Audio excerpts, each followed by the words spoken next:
اس سے پہلے سورہ بقرہ کی مختلف آیات کا خلاصہ اور ان کی تفصیل بیان کی گئی۔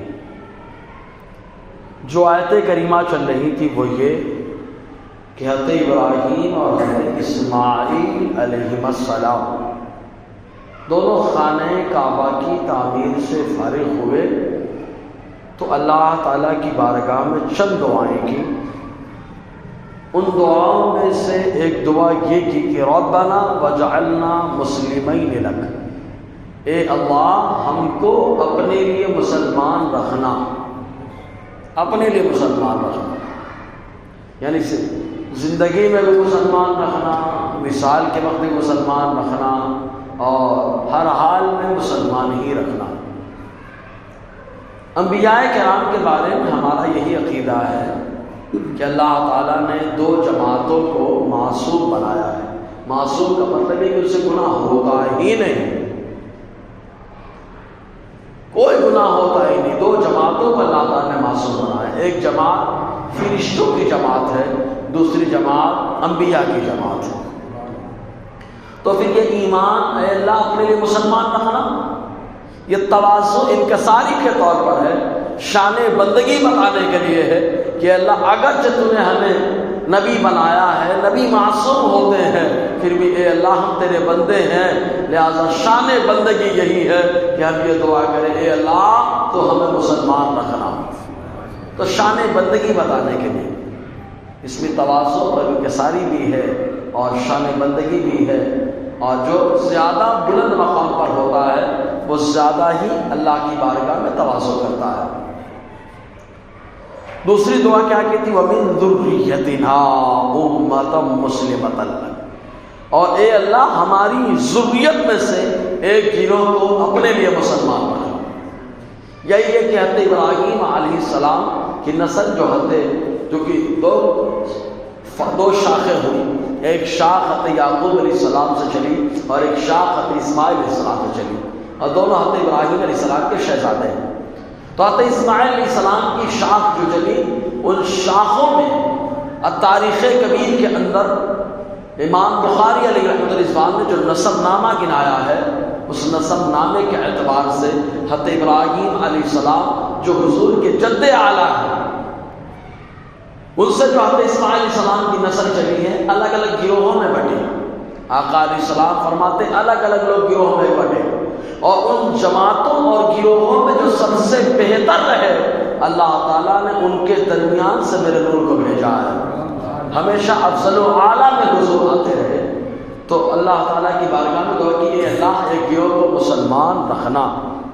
اب آگے بتا چکا ہوں اسی گروہ سے حضور کے آنے کی دعا مانگی، تو معلوم کہ وقت ابراہیم سے لے کر کے حضور صلی اللہ علیہ وسلم تک جتنے بھی آقا علیہ السلام کے آباء و اجداد ہیں، سب کو اللہ تعالیٰ نے ایمان کی دولت سے مالا مال فرمایا، سب کو ایمان کی دولت سے مالا مال فرمایا۔ پھر مزید یہ کہ جب کوئی بڑا اور VIP کسی راستے سے گزرنے والا ہوتا ہے تو ہم اس راستے کو صاف کر دیتے ہیں، میلا نہ ہونے پائے، کیونکہ اس کا اسٹیٹس اس بات کا تقاضا کرتا ہے کہ راستہ پہلے صاف کر دیا جائے، اس کے بعد اس کا گزر ہو۔ وہاں کوئی بزرگ آتا ہے، کوئی شیخ آئے، کوئی پیر صاحب آئے تو راستہ صاف کر دیا جاتا ہے۔ تو یہ پیروں کا معاملہ ہے۔ تو آقا علیہ السلام کا نور جہاں جہاں چلا اللہ تعالیٰ نے پہلے ہی انہیں کلیئر اور صاف فرما دیا ہے۔ اسی کو آقا علیہ السلام نے قرآن یہ ارشاد فرمایا، حضور فرماتے لم ازل انتقل من اصلاب الطاہرین الی الارحام الطاہرہ، حضور فرماتے میں پاک پشتوں سے پاک رحموں کی طرف منتقل ہوتا رہا، پاک پشتوں سے پاک رحموں کی طرف، صاف پشتیں بھی صاف رہی اور رحم بھی صاف رہے جہاں اللہ تبارک و تعالی نے اپنے نبی کے نور کو رکھا ہے۔ تو ایک گروہ کے لیے دعا مانگی، معلوم یہ ہوا اپنی نسل کے لیے ایمان پر ثابت قدمی کی دعا مانگنا یہ بھی سنت ابراہیمی ہے۔ جیسے قربانی کرنا یہ سنت ابراہیمی ہے، ویسے اپنے لیے ایمان کی ثابت قدمی اور اپنی نسل کے لیے ایمان کی ثابت قدمی کی دعا کرنا یہ سنت ابراہیمی ہے، حضرت ابراہیم علیہ السلام کا طریقہ ہے۔ اب یہ تو ہو گیا ایمان کے بعد، اور ہمارے سنت و جماعت کا عقیدہ یہ کہ بنیاد ایمان ہے، ایمان لانے کے بعد اعمال ہیں، اگر ایمان نہیں تو اعمال بیکار ہیں۔ تو پہلے ایمان کے لیے دعا کر لی، اس کے بعد اب ضرورت ہے ایمان میں چار چاند لگانے کی۔ تو کہا چار چاند کس سے لگتا ہے؟ کہا جہاں ایمان ہو اور وہاں پر عمل بھی ہو جائے تو اللہ تعالیٰ نور پیدا فرما دیتا ہے۔ اسی لیے حضرت ابراہیم حضرت اسماعیل علیہ السلام دعا کر رہے ہیں وَأَرِنَا مَنَاسِكَنَا، اور اے اللہ ہمیں عبادت کے طریقے دکھا دے۔ سبحان اللہ، عبادت کے طریقے دکھا دے کہ کیسے عبادت کرنا ہے، خانہ کعبہ کا طواف کیسے کرنا ہے، صفا مروہ کی سعی جو ہوئی ہے کیسے اپنے بچوں کو سمجھانا ہے، قربانی کا انداز کیسے بتانا ہے، یہ اللہ عبادت کے طریقہ سکھا دے۔ اب یہاں پر آئیں عبادت کی، تو عبادت تین طریقے کی ہوتی ہے، ایک عبادت مالی ہوتی ہے، ایک عبادت بدنی ہوتی ہے، اور ایک مالی اور بدنی دونوں ہوتی ہے۔ مالی عبادت جیسے زکوٰۃ، فطرہ، صدقہ، یہ مالی عبادت ہے، اور ایک جانی عبادت جیسے 5 ٹائم کی نماز، یہ جانی عبادت ہے۔ ایسے ہی روزے کا رکھنا یہ بھی جانی عبادت ہے، اور جانی اور مالی دونوں عبادت جہاں مل جائے، جیسے کہ حج، مال بھی خرچ ہوتا ہے، بدن کو بھی لگانا پڑتا ہے نا، تو یہاں پہ مطلق رکھا اے اللہ ہم کو عبادت کے طریقے دکھا دیں، تو سارے عبادت کے طریقے دکھائے گئے۔ اب اس میں بدنی عبادت کا طریقہ بھی دکھایا گیا، مالی عبادت کا بھی طریقہ دکھایا گیا، اور بدنی اور مالی دونوں کو جمع کر کے جو حج کیا جاتا ہے وہ طریقہ بھی دکھانے کے اللہ کی بارگاہ میں دعا کر رہے ہیں۔ اسی لیے دیکھنا زیادہ تر ہمارے مذہب کے اندر جو باتیں پائی جاتی ہیں اکثر حضرت ابراہیم کی سنت پائی جاتی ہے، اکثر۔ کا ختنہ کرنا کا سب سے پہلے حضرت ابراہیم نے کیا، ان کی سنت ختنہ کرنا، سبحان اللہ۔ قربانی کرنا کا ابراہیم علیہ السلام نے کیا، کام اللہ کے لیے مسجد بنانا کا ابراہیم علیہ السلام نے بنایا۔ یعنی اکثر جو طریقے ملیں گے آپ کو اسلام کے اندر، مذہب اسلام کے اندر، تو یہ طریقے حضرت ابراہیم علیہ السلام کے طریقوں سے اخذ ملتے ہیں، اور یہ اس بات کے قائل مکہ کے باشندے بھی تھے۔ یہ لوگ بھی کہتے تھے کہ ہم ابراہیم علیہ السلام کے ماننے والے ہیں، ہم کے دین پہ چلتے ہیں، ہم ان کے طریقے پہ چلتے ہیں، ان کو ماننا ان کے لیے ضروری بھی تھا، اس لیے کہ خانہ کعبہ کے وہ خادم اپنے آپ کو بتا رہے ہیں، اور خانہ کعبہ کا بانی اور معمار جو ہے اس کو تو یاد کرنا پڑے گا، لیکن انداز ان لوگوں نے اپنا اپنا بنا لیا تھا۔ ابراہیم علیہ السلام کا طریقہ بالکل چھوڑ دیا، اپنے انداز میں کر رہے ہیں۔ طواف کرنا ہے تو کپڑا بدن پہ نہیں ہے، برہنہ ہو کر کے طواف کر رہے ہیں۔ وجہ پوچھی جائے تو بولے جن کپڑوں میں ہم گناہ کرتے ہیں ان کپڑوں میں طواف کریں گے، تو ان سے کہا جائے کپڑے اتار کے، آپ کپڑے اتارے کہ گناہ ہو رہا ہے، تو پھر اپنی جان کو زندہ رکھ رہے ہو، جس جان سے آپ نے گناہ کیا اس کا طواف، سیٹی بجا رہے ہیں، طواف کر رہے ہیں، تو بولتے تو ہم ابراہیم علیہ السلام کے ماننے والے، لیکن انداز سے عبادت انہوں نے بدل ڈالا۔ یہ تو ہمارے نبی نے احسان فرمایا اس امت کے اوپر کہ جو عبادت در حقیقت ابراہیم علیہ السلام کا طریقہ ہے، اسی عبادت کو کما تو مصطفیٰ نے پیش فرمایا، اسی طریقے کو پیش فرمایا۔ اسی لیے شروع میں پوچھا گیا کہ آپ کون سا دین لے کر کے آئے؟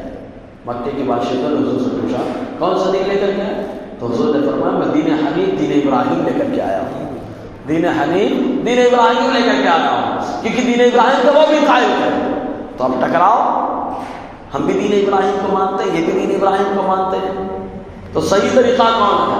یہی وجہ ہے کہ جو حضور پہ ایمان لاتا تو یہ لوگ اس کو صابی کہتے تھے، بولتے صابی ہو گیا، صابی مطلب دین سے نکل گیا۔ حضرت عمر رضی اللہ تعالیٰ عنہ جب ایمان لائے، رات میں جا کر کے عبادت کر رہے تو مکہ کے باشندوں نے کہا عمر صابی ہو گیا، عمر صابی ہو گیا۔ حضرت عمر جلال میں ہی آئے تھے کہ ایک شخص آیا اور آ کے کہتا آصف بن وائل صابی کہ ٹینشن مت لو، عمر اگرچہ صابی ہو چکا ہے لیکن عمر کی ضمانت میں لیتا ہوں، عمر کی ضمانت میں لیتا، تو وہ بھروسہ تھا کہ واپس لے کے آ جائے گی، لیکن اللہ نے ایسا کرم فرمایا کہ عمر کو اللہ تعالیٰ نے معلوم سورہ بقرہ کی تلاوت، سورہ طٰہٰ کی تلاوت، قرآن کی تلاوت نے حضرت عمر کے اندر ایمان کو پہلے ہی اٹھا دیا تھا، ایمان پہلے بیٹھ چکا تھا۔ یہ تو بھائی اور بہن اور بہنوئی کو مارنا اور تھا، لیکن ایمان تو کہیں اور بیٹھ چکا تھا۔ تو حضور صلی اللہ علیہ وسلم نے کہ جد اعلیٰ حضرت ابراہیم حضرت اسماعیل دعا مانگے، مانگنا ہے، اے اللہ ہم کو عبادت کے طریقے سکھا دے۔ اب ظاہر سی بات ہے جب طریقہ سکھایا جاتا ہے تو آدمی فوراً کرنے لگے ضروری نہیں ہے، غلطی بھی کر سکتا ہے، خطا بھی کر سکتا ہے۔ اگرچہ انبیاء کرام معصوموں سے غلطی اور خطا نہیں ہوتی، لیکن پھر بھی امت کو بتا رہے ہیں کہ جب سیکھنے جاؤ گے تو غلطی ہوگی تو وہاں پر اللہ کی بارگاہ میں عرض کرنا اور تو علینا، اے اللہ ہماری طرف رحمت سے توجہ فرما۔ طریقہ تو سکھائے گا، اگرچہ متقاضے بشریت کچھ ہو جائے تو مولا رحمت سے ہماری طرف توجہ رکھنا، اپنی رحمت کو ہماری طرف متوجہ کر دینا۔ ورنہ تو انبیاء کرام سے اگر بظاہر اگرچہ وہ معصوم ہیں، بظاہر اگر خطا بھی ہوتی ہے تو بھی امت کے لیے رحمت ہے، امت کے لیے وہ بھی رحمت ہے۔ انبیاء کرام سے خطا اگرچہ بظاہر ہوتی ہے، اگرچہ وہ معصوم ہے، لیکن وہ بھی رحمت ہے۔ کہ آدم علیہ السلام نہیں کھاتے تو نہیں آتے، نہ ہم پیدا ہوتے تو ان کا کھانا بھی ہمارے لیے رحمت ہے۔ سمجھ رہے کہ ان کا کھانا بھی ہمارے لیے رحمت ہے۔ اسی لیے کہتے ہیں بڑوں سے اگر کوئی غلطی ہو جائے تو اس غلطی کو پکڑا نہیں جاتا ہے، وہ بڑوں کی غلطیاں بھی ہمارے لیے رحمت ہو جاتی ہے۔ جیسے رمضان کی رات میں بیوی سے ملاقات کرنے کی پہلے اجازت نہیں تھی، ملاقات نہیں کر سکتے تھے، لیکن وہ صحابی جن کو والے حضور نے فرمایا اللہ تعالیٰ سب سے پہلے مصافحہ جس سے کرے گا، معانقہ کرے گا اور ہاتھ پکڑ کے جنت میں داخل کرے گا، وہ عمر، حضرت عمر ہی سے رات میں یہ معاملہ ہو گیا۔ جیسے رات میں یہ معاملہ ہوا اپنی بیوی کے قریب چلے گئے، سویرے سرکار کی بارگاہ میں حضور ایسا معاملہ ہو گیا، جبرائیل آ گئے۔ ہاں جبرائیل قرآن کی آیت پیش کرتی ہے اُحِلَّ لَكُمْ لَيْلَةَ الصِّيَامِ الرَّفَثُ إِلَىٰ نِسَائِكُمْ، اللہ تعالیٰ فرماتا ہے میرے عمر نے کر دیا، عمر نے کیا، اس کی غلطی کو کوئی غلطی مت کہنا، اس غلطی کو بھی ہم نے امت کے لیے رحمت بنا دیا ہے۔ اللہ تعالیٰ نے اجازت دے دی تو بڑوں کی غلطی نہیں پکڑی جاتی ہے۔ اور انبیاء کرام تو معصوم ہی معصوم ہیں، فرشتے معصوم ہی معصوم ہیں، اللہ کے نیک بندے جو ہیں اگرچہ معصوم نہیں لیکن محفوظ تو ہیں، ان سے خطا بھی اگرچہ بظاہر ہو لیکن امت کے لیے رحمت ہو جاتی ہے۔ ایک مثال سرکار کی ذات سے لے لیں، بولے نماز کے اندر بھول گئے تو بھولنے پہ ہم لوگ تو چڑھ بیٹھتے ہیں، اگر ایمان سے غلطی ہو جائے تو چڑھ بیٹھیں گے، اپنے سے غلطی ہو جائے گا اللہ قبول کرنے والا ہے، یہ انسان کی کسوٹی ہے۔ اپنے سے غلطی ہو جائے تو کون قبول کرے گا؟ اللہ قبول کرے گا۔ امام صاحب سے غلطی ہو گئی تو اللہ نہ چڑھ بیٹھے گا۔ دیکھیے یہاں پہ ظہر کی نماز ہے، حضور پڑھا رہے ہیں، پڑھاتے 2 رکعت پہ سلام پھیر دیا، 2 رکعت پہ ظہر پہ سلام پھیر دیا۔ ایک صحابی جن کے ہاتھ لمبے لمبے تھے تو کہتے تھے ذوالجبین، بڑے لمبے لمبے ہاتھ تھے، انہوں نے کہا حضور ام قصرت الصلاۃ ام نسیت، کما قال، کا نماز یا تو کم کر دی گئی ہے یا آپ بھول گئے ہیں۔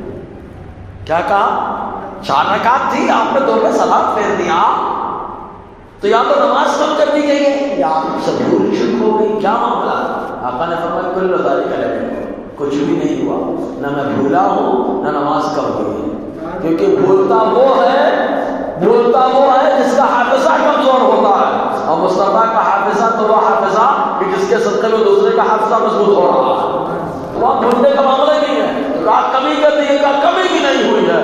پھر کہ اللہ کے نبی صلی اللہ علیہ وسلم کیوں ایسا کر رہے ہیں؟ تو آقا علیہ السلام نے وہاں پر بھی امت کے لیے ایک سنت کو قائم فرما دیا، نماز میں اگر خامی ہو جائے تو نماز دوہرا لینا بھی تمہارے نبی کی سنت کریمہ ہے، یہ بھی آقا علیہ السلام کی سنت ہے۔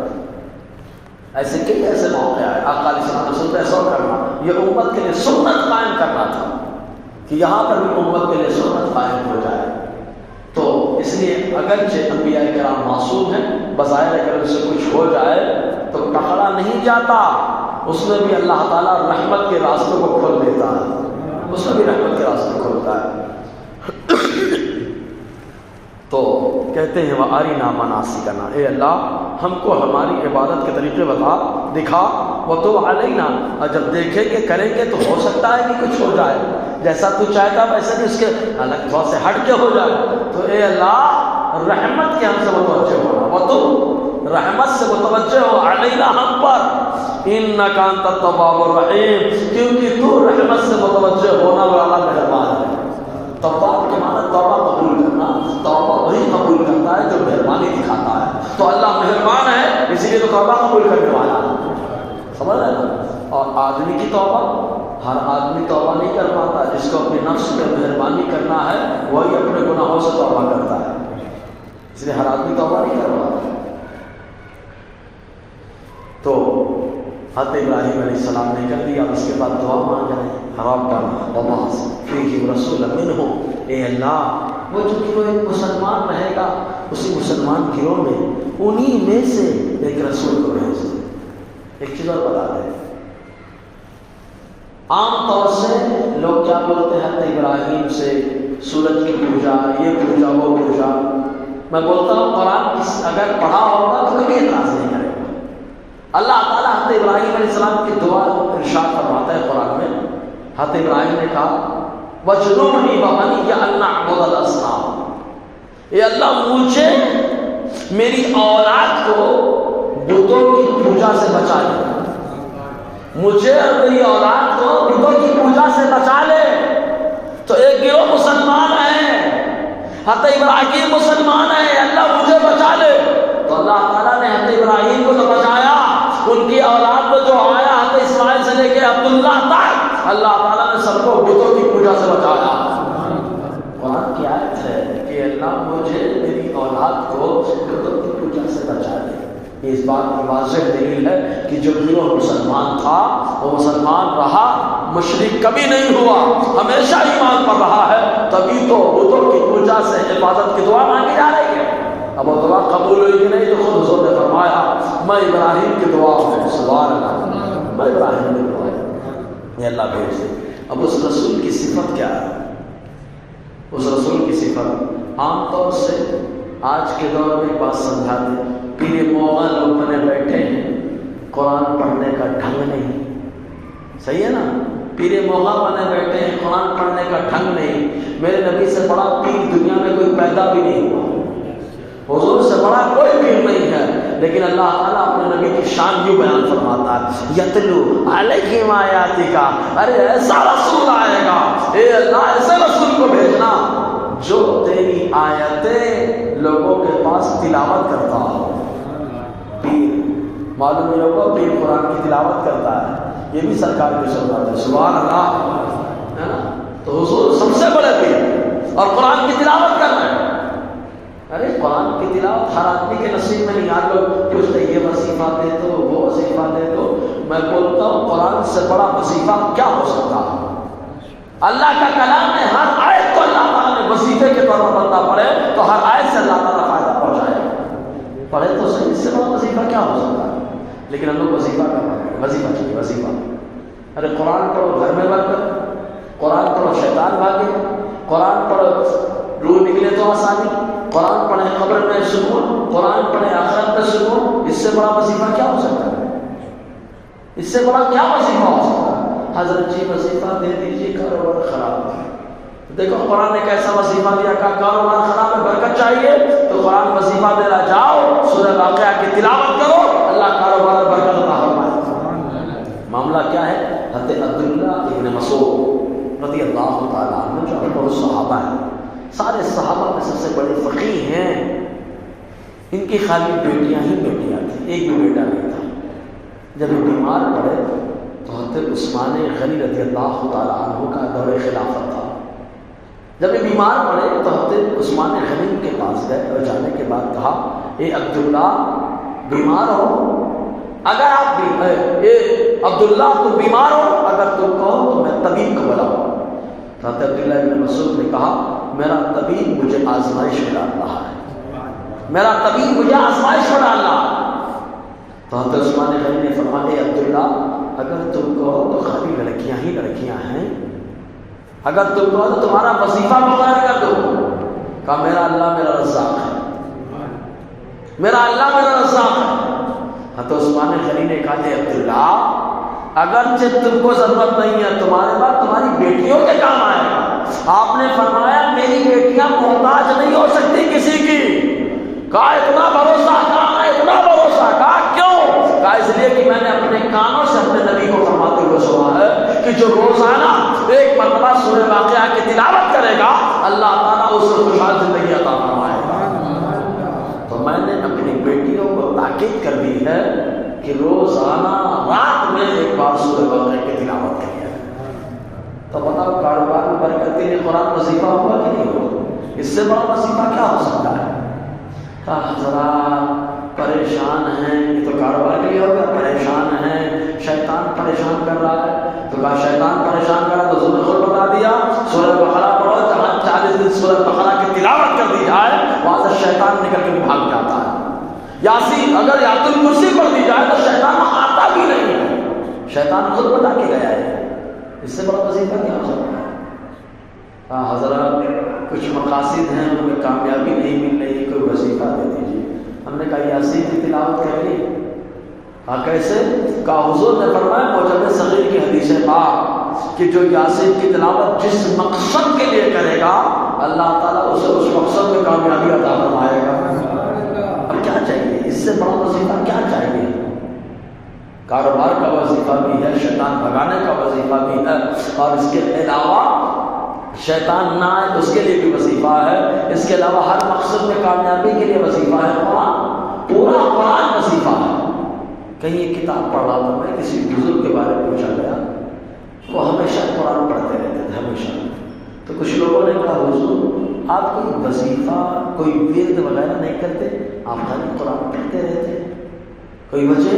آپ نے فرمایا قرآن میں پڑھتا ہوں اس لیے کہ قرآن سے بڑا کوئی وظیفہ ہے ہی نہیں، قرآن سے بڑا کوئی وظیفہ نہیں۔ ذرا سوچیں آپ، تو قرآن کا معاملہ یہ ہے۔ اسی لیے آپ معلوم جیسے گوشت کھانا سنت، میٹھا کھانا سنت، ویسے قرآن کی تلاوت کرنا بھی تو سنت ہے۔ اللہ تعالیٰ اپنے محبوب کی صفت بتا رہا ہے، یتلو علیہم آیاتک، اے اللہ انہی مسلمانوں کے پاس تیری آیتیں تلاوت کرتا ہوں، ایسا پیغمبر بھیج، ایسا پیغمبر بھیج، تیری آیتوں کی تلاوت کرتا ہوں۔ اب آدمی بولتا ہے ہم کو قرآن پڑھنے کی کیا ضرورت ہے، ہم سب بخشے بخشوائے، حضور سے زیادہ کوئی بخشا نہیں۔ اللہ کی شان تو یہ ہے، محبوب کریم صلی اللہ علیہ وسلم کو مقام عطا کیا کہ آپ کے صدقے آپ کے اگلے پچھلے سب کے گناہوں کو معاف فرما دیا۔ یہ معاملہ ہے قرآن کی تلاوت ہو۔ اب حضور صلی اللہ علیہ وسلم کی چند صفتیں ہیں، انشاءاللہ انہی صفتوں پر روشنی رہے گی۔ اللہ تعالیٰ باتوں کو اپنی بارگاہ میں قبول فرمائے، ہم سب کو فیضان قرآن سے